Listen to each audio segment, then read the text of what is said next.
Drum roll, drum roll. It's me. Hi, everybody. Yes, just me. Jay is feeling a little bit under the weather, and that's what's kind of awesome because we are a duo. So when one goes down, the other stays up, and here I am. Hi, Kim. Hi, Kimberly, Maddie, Christine, Karen. I love your name. Might I just say that? I'm kind of like that name a lot. But yeah, it's just me. Cool.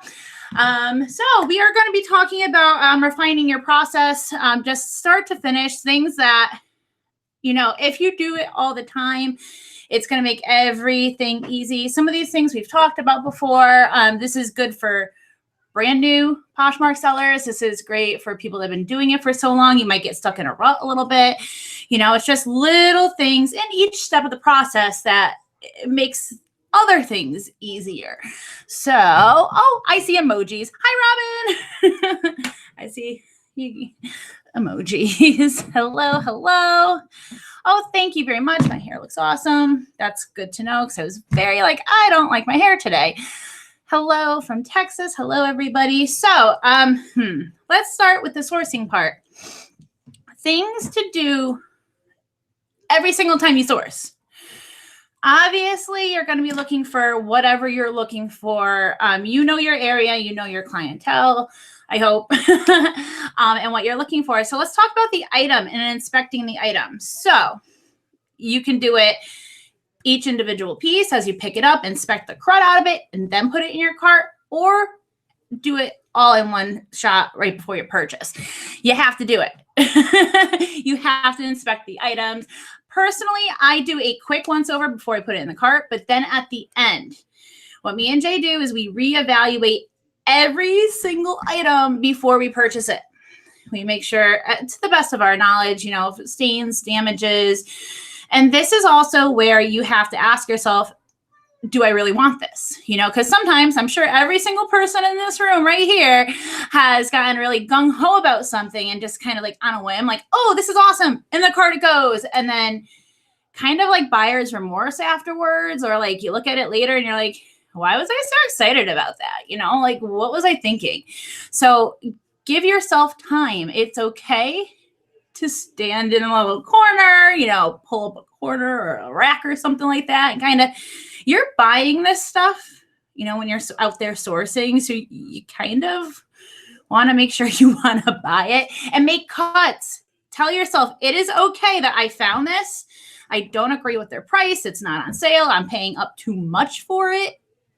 Be secure with your knowledge, and if you have to cut something, cut it, it's okay. Move on. But you want to do that before you check out. I know a lot of thrift stores have no return policy. Some of the Goodwills are a little different. They might give it for store credit or whatever. That's your money. So you want to be able to have good products. That happened to me with a pair of shoes and I couldn't sell them.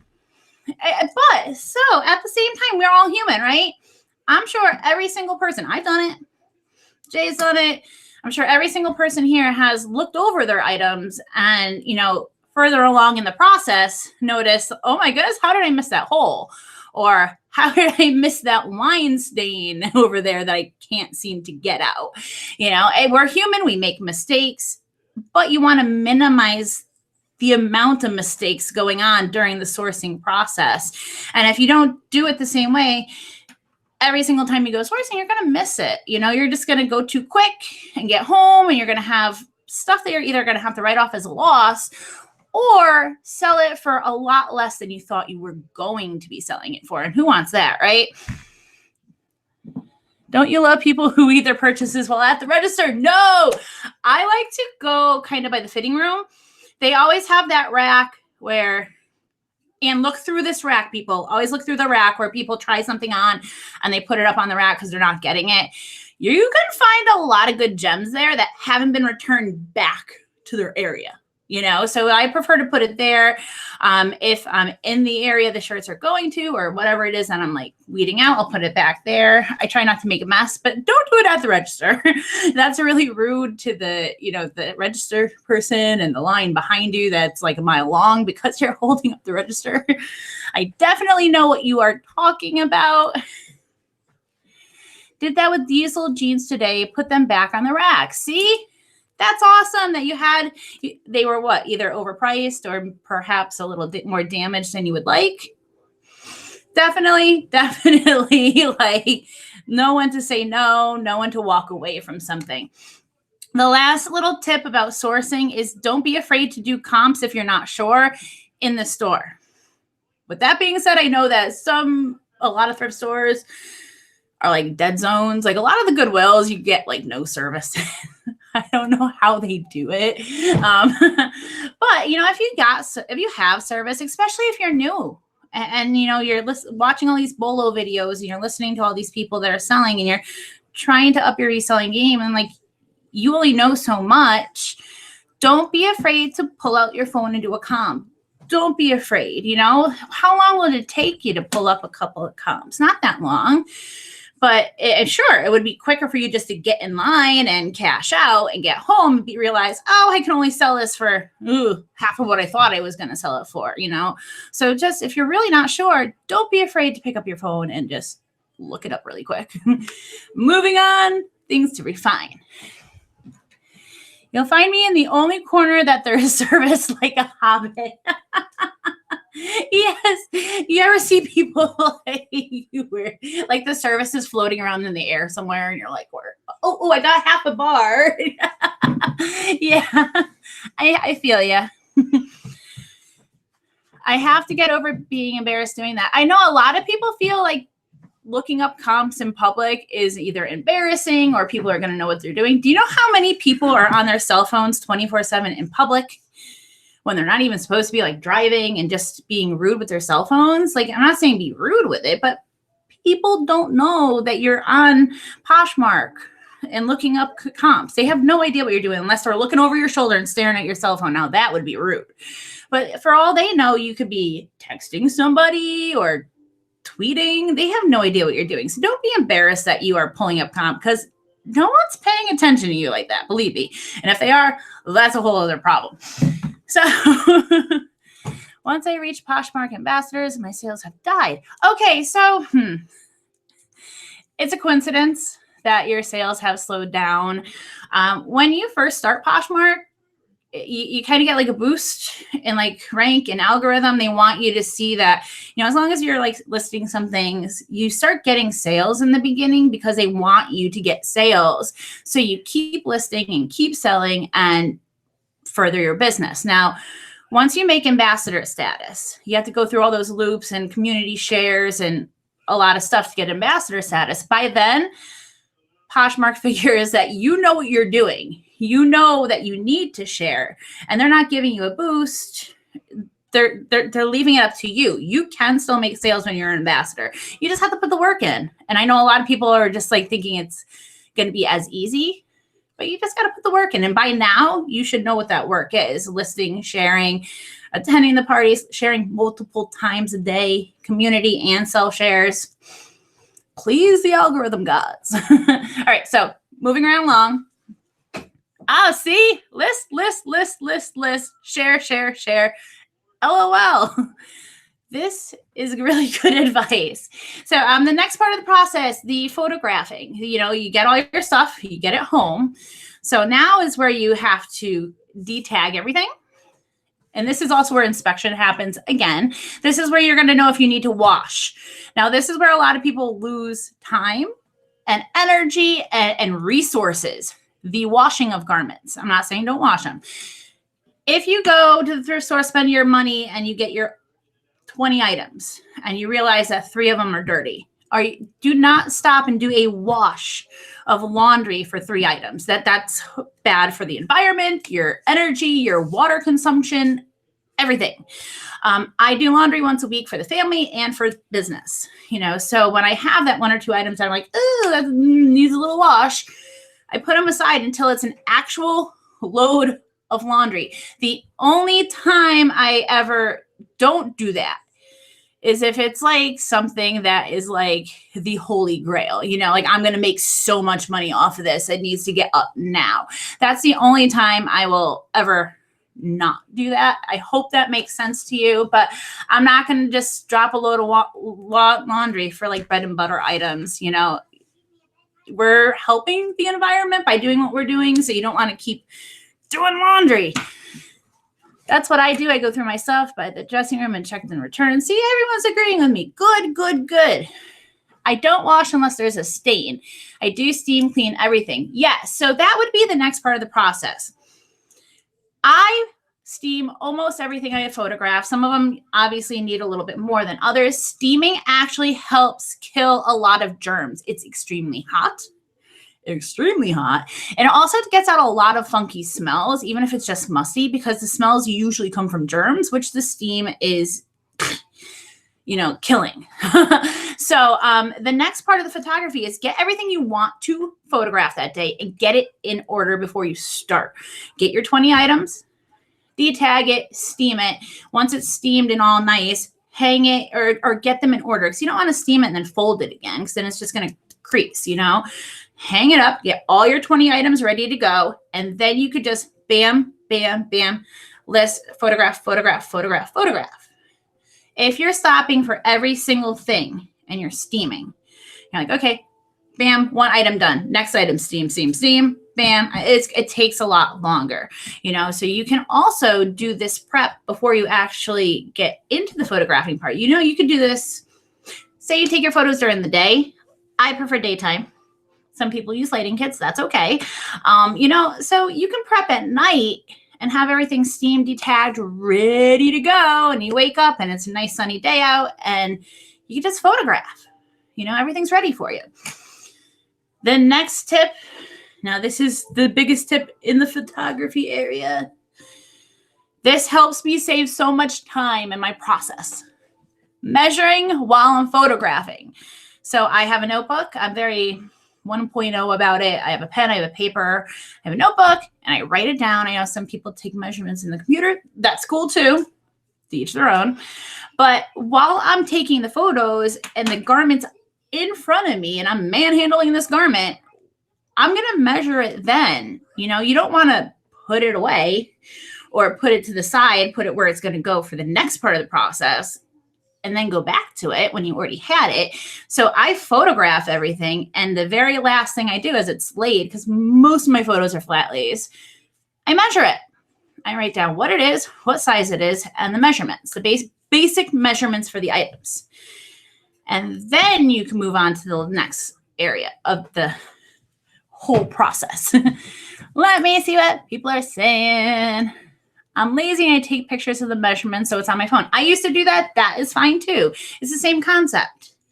While you're on your phone, you're listing, you get 8 photos to go into the Poshmark listing, and you open up the photos and you select all 8. And you're making the listing, and then you just look in the photos and you're like, okay, it's that much. And you see the basic measurements. I used to do that. I write them down now because I find it a little easier on my eyes, than trying to look at the little picture. Teach their own though, but at least you're being efficient with your time and doing it while you're there. It will save you so much time, people. I promise. I promise. So let's move on to the listing. Being efficient with the listing process. And I've talked about this before. Jay has talked about this before. Have some form of format to your listing. It helps the more you do it, especially those of you who are new to Poshmark and you guys are like still fuddling your way through listing. You're a little slower at it. You're brand new. We've all been there. We were all there at one point. So having a way in which you list, have it written down. So say what it is, like brand, jeans, whatever, shirt, what it actually is, a brief description, condition, be honest about the condition. It's used, it's excellent condition, good use condition, brand new with tags, whatever it is. List the flaws, or if there's no flaws, I like to list notable features. Like if it's really has like awesome beading or, it's like funky in pattern or something like that. I'll like bring that to their attention and then list measurements. So if you're always doing the same format, when you're actually typing out the listing, the more and more you do it, the quicker you're going to become at it. And then you won't forget stuff. You won't forget to say that it was used. You won't forget to note a flaw. You won't forget to add measurements because you're always typing everything in the same order. And, some of you already do this and you don't realize you do it. We get into habits. We get into the swing of things. And I prefer to use a full keyboard. I usually type all my descriptions on the actual laptop, or I have a Bluetooth keyboard to my iPad. It's easier for me with my fatty fingers than, doing this. To each their own, however you do it. Just make sure that you have some kind of format. Let's see what people are saying. What kind of steamer do y'all use? This is my second one, the brand, and it doesn't always do its jobs. I feel you, Robin. I feel you. So I have been through 3 steamers so far. My first steamer I still have. It's just really heavy. It's a handheld steamer. And the water base is really huge for it. And that's what drew me to it. I'm like, oh, it holds so much water. But then going like this for 20, 30 items, it's heavy. So I still have that for personal use. I killed one completely. And now I'm on my 3rd one and it's slowly dying. It's not as hot. They do make stand-up ones, more for heavy duty use. I just don't have the room in my studio for such a big contraption, but I really want one because my handheld ones keep crapping out on me. I use them more than they're supposed to be used, I guess. So if anyone has any recommendations for Robin, throw it in the chat. Imagine ice steam. It's small but powerful. It uses water well, so less refilling. That sounds right up my alley because I'm going to need one. The one I have now is a Conair, and I got it from Costco. I believe it was in the $40 area, $40 zone. And it's been pretty good so far. It just slowly dying on me. The last thing in the listing area, always use the word approximate when you are making your listings for your measurements. That's going to cover your booty. So that word should just automatically know how to fly out of your fingers while you're typing. Approximate measurements. Learn it, love it, know it, and you'll be good. That sounds expensive. A Jiffy steamer. I like how it's Jiffy. It makes it sound like it's fast, right? In a Jiffy steamer. I'm going to go replay the chat so I could go look at new steamers later. All right. So the last part of the process to kind of have an order to the madness is your storing and your shipping process. Because that's the last part, right? We've already sourced, photographed, we listed. Now we have to say we're going to sell these items, right? So once you list your items after the photography, they have to go into some form of inventory. Everybody's is different, but at the same time, I feel that they're somewhat similar, even though they're all different. You can use bins. I know I use bins. We do use our vertical space because we have a basement that we store everything in, it's a finished basement, but we have to use our vertical space and go up. So we do use the bin system. Some people use hanging racks, large industrial garment racks. That's fine too. If I had the space for that, I would so be down with that. And some people just use shelving and just stack their shirts on a shelf, whatever it is, have one. Have a place to put your stuff because then you're going to sell your stuff. And then you're going to be like, where is it? And then you can't ship something if you can't find something. So having just a smooth process in which you store items is going to help you have a smooth process when you sell those items. Go find it. And then for shipping, have everything ready. The USPS, they give you free boxes. You can order them on their website. They can bring them right with your mail. I think they come in a couple of days unless it's Q4. I usually get my boxes in a couple of days. He just stacks them up and I got my boxes. Order as many as you need. You can also pick them up at the post office. If you are into that point where you're wanting to self-invest more in supplies than in items to sell, poly mailers are great too. I know a lot of people use them. They're smaller, lighter, easy to go. They have all different patterns and stuff. Just have everything. So then you sell it wrap. You know where everything is. Have your thank you cards if that's what you do. There's a whole thing. People are like, too posh or not posh their packages. You guys all know what I'm talking about. Some people are like, I only put one piece of tissue paper around and I ship it out. That's cool. Some people will like, draw cards and like go all out.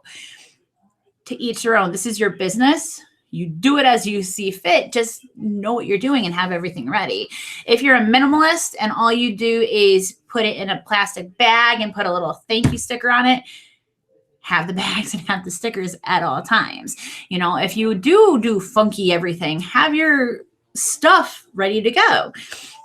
And my last biggest tip for the shipping part isn't really something, it's something everybody can do. Download the USPS app. I know some people drive their packages in, or they're like really cool with their mailman, and their mailman just knows to pick up their packages. The USPS app is so simple to use. You can schedule pickups right from your phone in minutes. You can save details so you don't have to keep inputting your address or special instructions. Our doorbell's broken. It's there. They don't know it's not ringing. So it says doorbell broken, please knock, like when the packages are actually inside. So it'll save all that. Download the app and streamline everything. All these things I'm talking about are going to streamline everything else because you get so used to doing it. And if you mess with one part, it's going to mess up the whole process. Think about it. Where can we throw a monkey wrench in there? Sourcing. Let's say you just threw it like real quick, look, in the cart, go to the cash register. It's a little bit more than you thought it would be, but you're like, okay, I gave myself $60, but they're telling me 72. That's not that bad. You cash out, you get home, and 4 of the items are like irreparable, or there's just something you completely missed, and you have to take a loss on it. So you just spent more than what you wanted for items you can't sell or have to take a loss on. Time is money, so you invest your money right. Make sure that your items are good. So then you can't even get to photographing it. You can't even get to listing or shipping it. Monkey wrench right in there. So let's say you don't measure and you're like, no one ever really asked for measurements. I used to think that when I first started, I was like, if they needed, they'll ask, You know how much I was running around? Like someone would say, can I have the yada yada measurement? And this had already been put away and stored away. And now I'm digging through bins looking for one item. And then I had to unbag it. And then I had to measure it. Monkey wrench, waste of time, right? When it could just be there. And you're still going to get asked. I promise. You're still going to be, what's the inseam? And it's like, in the description, people. And you tell them, it's 32 inches. It's in the description. Sometimes people don't read, but you definitely can read your own description and point them in the correct direction. I just got a stand-up slab steamer. It doesn't take up too much room. And I have a small space too. Also, it's not too heavy. That is really good to know because that's my biggest worry is my studio is one of the smallest bedrooms in the house. It's a ground floor bedroom that I painted for studio room. So it's I don't have so much room. Each area is dedicated to a certain task of the photography. Some people ask about this stuff. Sometimes you guys see, I just got really blurry. Hello. Sometimes you guys see this. When Jay started listing his own stuff and when he created his own closet, when he did, he uses our natural wood floor as our backdrop. And my studio space being as small as it is, it was very inefficient to have both of our stuff in here. So our dining room, our YouTube room is also his studio. So that's his working pile at all times. It's constantly in and out, in and out. So people are like, why do you always have these clothes behind you? Is that where I've been asked that on Instagram. Is that where you store your clothes? And I'm like, no, that's just where he takes his photos. Actually, right down there. Doing a free gift or not. So much arguing about that on a Poshmark group. Yeah, on Facebook groups. I have heard all the arguments about free gift or no free gift. If that's what you do, don't let anybody sway you one way or the other. You made your mind to do it one way and not the other. It is a cost thing. I give a pencil, I know, woo, a pencil, anything over $15. And it's like $15 isn't crazy amounts of money, but that pencil probably with the amount of, I use a pencil, I use a little thank you card from Vistaprint and a little bit of ribbon and tissue paper. I figure it's probably about like 30 cents, a little bit more than 30 cents total of the amount of product I'm using. I figured it out one day. Well, it came close to trying to figure it out, how much it cost me to wrap a Posh package the way I prefer to wrap a Posh package, each piece.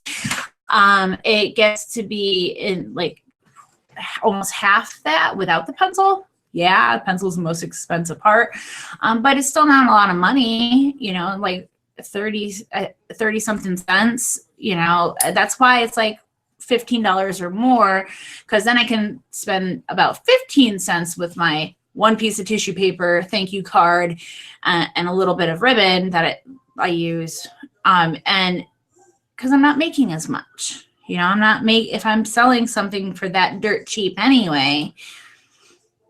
But I don't advertise it. I know some people will say free gift included, and they'll put little signs up in their closet or, in the listing. Personally, I don't advertise it.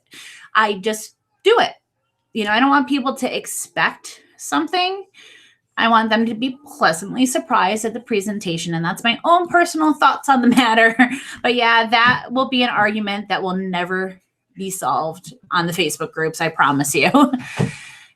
All these people are giving such steamer ideas. Are you guys enjoying this video? Have I given you guys some tips? I really hope so. If you have, please give me a thumbs up. I would really appreciate it. Definitely would. Uh-oh. I went away. Did I go away? No, I didn't. Okay. Trying to see the whole chat. Okay.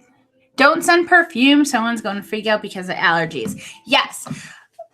Yeah. So I have gotten those as free gifts before. You know how they'll give perfume samples at like Macy's and stuff like that, and those little tiny vials, or sometimes like at Sephora. First of all, you can't ship perfume priority mail because it goes into an airplane and it's combustible and flammable and all that stuff. So it's actually against USPS regulation to ship that. Thank you, Laura, very much. Thank you so much for the super chat. That was so awesome of you. I like the picture too. I can't take these nice pictures. I can't do it. Very beautiful picture. But yeah, you can't ship perfume. But I've opened up like Posh packages and I see that little vial sitting there and I'm like, oh, I hope it didn't like infest the package. You know what I mean? Like, I hope even like one drop didn't get out. I don't have such bad allergies for like smell, but like I'm very particular with my scents. So yes, very good tip. Do not ship perfume like that. I buy bracelets on eBay wholesale from China. It's 10 cents a bracelet. People seem to like the little surprise. See, it's the thought that counts. But personally, I don't say, hey, everyone, get a free gift. I don't want people to expect it. I want them to be pleasantly surprised. Ah, librarian. See, other people are agreeing you're not supposed to send perfume priority. Exactly. That's why you can't sell liquid perfume on Poshmark. It's not that they don't want you to or it's unsanitary. It's none of that. Like use makeup. It's none of that. It's just that it can't be shipped the way that they ship it. That's the only reason. You can sell solid perfume, like the kind that you like rub on your like wrists and stuff. You can definitely sell that. I'm about to wrap it up, guys. I hope you guys are liking this video. I would really appreciate it if you drop it out and give me a thumbs up. I hope this has been good. Feel like I've been babbling a lot more because my other half isn't here. We kind of like bounce off each other, but now he's not here. Aw. Don't tell him I miss him.